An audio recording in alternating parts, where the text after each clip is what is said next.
For this presentation, I decided to look at region as specifically the interaction between humans and the land they occupy. So for example, there's this picture that depicts a family farm. Not any family farm, but one from my family that's been in our family for over 100 years. So here we're not only seeing the way that we've used the land through farming it, but, and maybe this is just me feeling it, there's a sense of home here though. So I'd like to start with early America.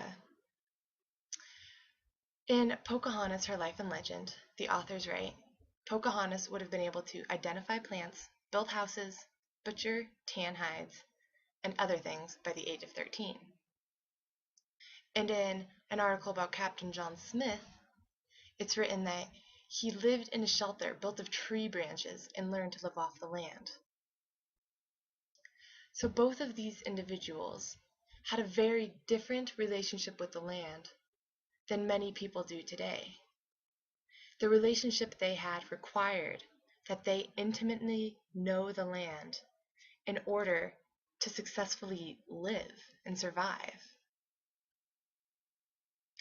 The picture that I've chosen to include here is of me this last summer and some sago lilies in my water bottle.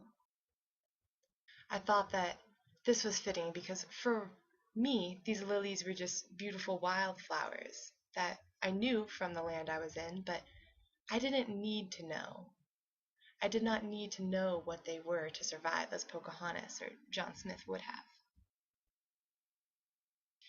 In an article that I read called Rhetorical Sovereignty, that largely discusses the Indian's view of sovereignty versus the white man's view, the white man's view being that of self-governance, and the Indian view being that of continuance of a people, land, culture, and community. The quote here very well illustrates that from the article. It says, land, culture, and community are inseparable in Indian country. So the culture and the community that were in a place existed there largely because of what the land had to offer. And the land was very affected by that culture and community. What did those people want from that land, and how did they use it and make that happen? So in this picture, I have two women that I worked with this summer refashioning a section of trail. Now, if it weren't for the human-land interaction, these women wouldn't have even been here. If the people of the Shoshone, the forest that they're working in, didn't need access to this part of the forest, then they would not have called in a crew to make that access possible. And that crew in turn turned into its own community. So as you see, it's a very reciprocal relationship here. So then we go into how it ties into now. We Are Still Here ended a couple of different articles that I read on Native Americans. Not only in the fact that they are a people that are still surviving and trying to thrive, but that there's a sense of community over the years given by the land. As one farmer and keepers of the land stated, I'm walking in the same footsteps that people have been walking for hundreds of years. Place is such a common denominator. And later in the film, someone states, a lot would be lost if people become separate from their history of place. I'd like to tie this together by using the last quote from an article called Towards a National Indian Literature, in which the author writes, we can be a community fulfilled in its most complete sense of giving and receiving, in one word, sharing. And in sharing, there is strength and continuance. So by walking in these footsteps that people have walked in for years before us, and through this common denominator of the land, in this shared history, we have strength and continuance. Through this shared experience of this land, even if we're experiencing it at different times, we have so much inherently in common. So how does this relate to now and the modern use of land? In A Man Made of Words, Mabede writes,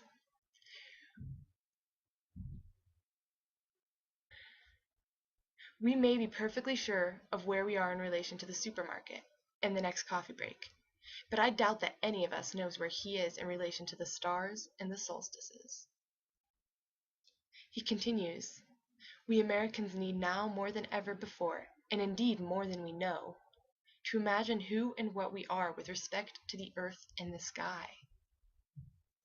This author implores us to move past revolving ourselves around this man-made society. Instead of comparing where we are to a supermarket that may change, or instead of comparing where we are in the day to a coffee break that is just imposed by man and impermanent, why not compare and relate our lives to the earth and the sky, the land around us, the land that exists long before and long after we're gone? I'd like to now tell an anecdote about my summer on the Shoshone National Forest, as I think it will illustrate the point I'm trying to make. Where the arrow ends is where I lived, halfway between the city of Cody, Wyoming, and the east entrance to Yellowstone National Park. Here I was nestled into the mountains, surrounded by literally millions of acres of wilderness.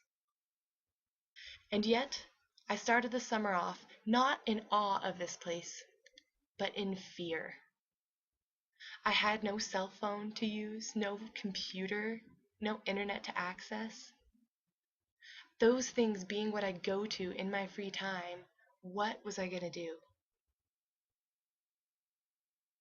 I quickly got into the groove, although still feeling rather unsure of things. I spent my days riding with my partner Kelsey. She's in the top right photo, leading horses across a waterfall. We would ride about 30 miles a day with our 2 saddle horses and 2 pack horses, inspecting trail work that contractors had done, and doing trail work ourselves.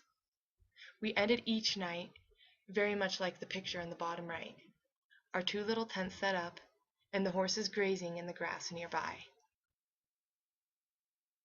The main goal of our job was to make trails usable by those in the community that needed them. Here you can see Kelsey is not impressed with this branch that was left going out into the trail by some contractors who had been up here to clear it. Some days were very hard work. This picture set illustrates an avalanche that had left trees fallen all over the trail.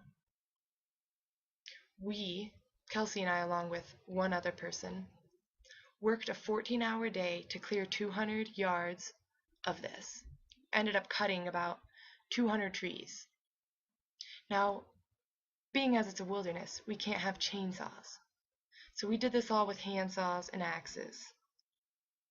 Now let me tell you that this was a lot of sweat and blood, because yes, I did have a couple incidents with the saw that day. A lot of sweat and blood put into this work.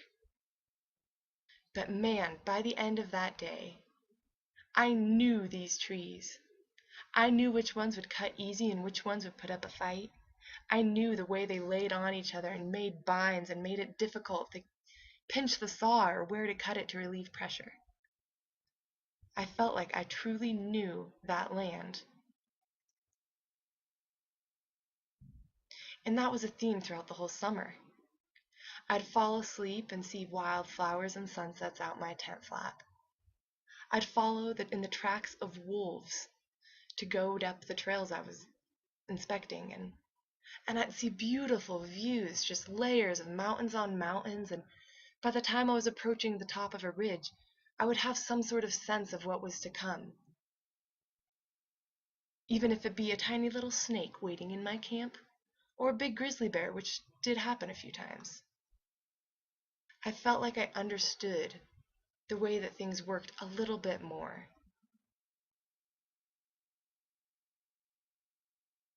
By the end of the summer, I felt like I had found something here.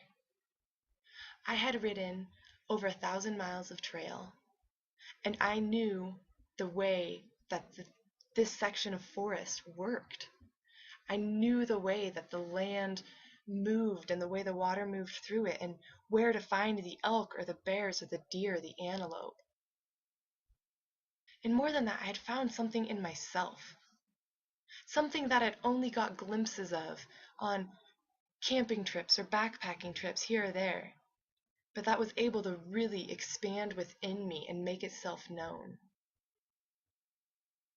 I had found these beautiful places that had shown me how a place can last over an expanse of time, untouched by humans.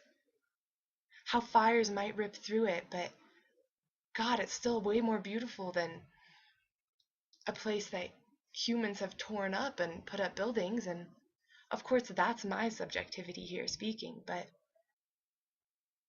I'd figured out something about relating to the land. That no matter where we are or where in time we are, we're sharing something.